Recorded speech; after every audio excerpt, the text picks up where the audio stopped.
Hey everyone, and welcome to this explainer. Today, we are totally cracking the code on the newly separated 2026 YouTube Shorts algorithm, and we're going to decode its exact ranking signals. So if you've been posting vertical video lately and feeling like the whole system is just completely unpredictable, you are definitely in the right place. We're going to look under the hood of a system that is literally processing over 200 billion views every single day.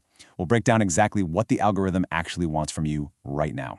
It's honestly the most frustrating question in content creation, isn't it? We pour our hearts into an edit, only to watch it just flatline. Well, we're going to explore why effort doesn't always equal views, and how a stall at zero is actually the result of a ruthless automated behavioral filter. You see, the algorithm doesn't care how many subscribers you have or how many hours you spent editing. It cares about behavioral signals. It really only cares about whether you can stop a viewer from swiping and actually keep them watching.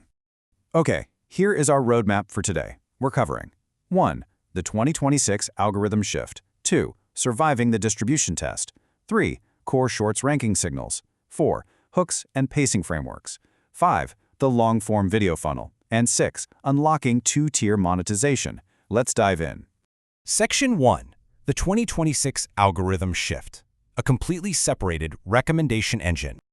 So, because the Shorts engine is now fully separated, your main channel authority won't automatically rescue a weak short. But on the flip side, a strong short can absolutely explode in reach entirely on its own. Now pay attention to the March 2025 update, because vanity metrics can be super deceiving here. Passive loops, which is where a video just replays automatically, will inflate your raw view count. You might even see a 30% jump in your numbers. But here's the catch. Only engaged views, meaning meaningful interactions like watching past the first few seconds, liking or commenting, actually count for monetization and YouTube Partner Program eligibility. We absolutely have to optimize for genuine engagement. Moving on to Section 2, Surviving the Distribution Test. Inside the three-gate system. The literal moment you hit publish, every single short enters a high-stakes 6-hour life cycle. When you upload, it doesn't just instantly go out to millions of people. First, you hit the seed audience test, which happens from minute 0 to 15. YouTube shows your video to just 100 to 500 viewers. If that initial seed audience swipes away, the test ends instantly. Your video just dies in minutes. But if they stick around, you pass into the velocity check, which runs up to minute 60, hitting up to 10,000 viewers. Pass that gate, and you finally enter broad expansion for the next few hours. So how do you survive that very first seed gate? You have to hit this magic number, 70%.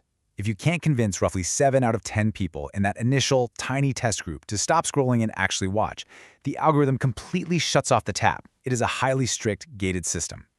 Section 3, Core Shorts ranking signals. What the algorithm actually measures. Your swipe away rate in the first 2 seconds is literally your ultimate make or break metric. If you keep it under 30%, the algorithm expands your reach. But if your swipe away rate is over 50%, that stops distribution dead in its tracks. A strong hook isn't optional anymore, because if half your audience bails in the first 2 seconds, nothing else in your video even matters, since the algorithm will literally never let anyone else see it. Now beyond that initial swipe, completion and loop rates take over. But definitely do not underestimate external sharing. Sending a video outside the app, like via iMessage or WhatsApp, is actually weighted 5 times more heavily than an in-app share right now. The algorithm also massively rewards viewers clicking through to your long-form content. It wants proof that viewers aren't just passively mind-numbing their scroll, but that they are actively satisfied and craving more of your specific stuff. Section 4. Hooks and Pacing Frameworks. Engineering Survival. Because the algorithm judges you so immediately, and honestly so ruthlessly, we have to engineer our content specifically for those first critical seconds.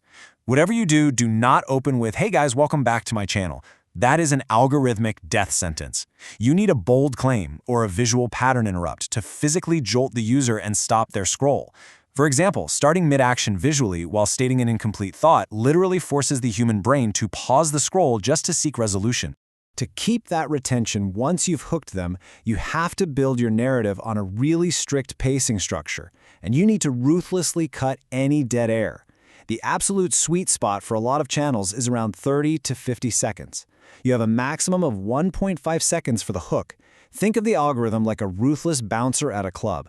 Any pause, any or dead air in your setup or core content, and you are kicked out. You have to edit for retention, not just completeness. And wow, I really cannot stress this next point enough. Never, ever forget that bad audio is a retention issue, not just a quality issue. Viewers might tolerate bad lighting or a slightly out-of-focus camera, for sure.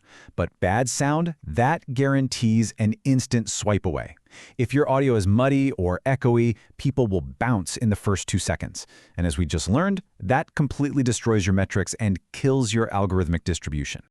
Section 5. The Long-Form Video Funnel. Connecting the Shorts Ecosystem. YouTube is actively rewarding creators who treat their shorts as a deliberate growth funnel rather than just random clips. A viewer clicking from a short to a long-form video on your channel is actually the single most valuable signal in 2026. It's screaming to the algorithm that your short-form content is highly satisfying and that you're successfully converting casual scrollers into truly dedicated viewers. So, you can engineer this click-through by using targeted end-card pointers and pinned comments that guide your viewers to highly relevant long-form videos. But the crucial phrase to remember here is strict topical alignment. If your short is a quick tip about photography, the related long-form video you point them to needs to be a deep dive into that exact same photography topic. Don't just point them to a random vlog. Make the transition so smooth and logical that the viewer just naturally has to keep watching. Section 6. Unlocking two-tier monetization, the ultimate payoff. All right, so there are now 2 entry doors to monetization. Tier 1 unlocks fan funding features like super thanks and channel memberships pretty early at just 500 subscribers and 3 million shorts views in a 90-day period. This basically gets your foot in the door much faster. But Tier 2? That's the ultimate goal. That gives you full ad revenue sharing at 1,000 subscribers and 10 million shorts views. And hey, by consistently hitting those 70% retention metrics we talked about earlier, stacking up those millions of views honestly becomes a predictable formula rather than just hoping for a stroke of luck. To wrap up this explainer, I really want to leave you with a critical question, something to help you fundamentally rethink your short-form strategy, literally starting today.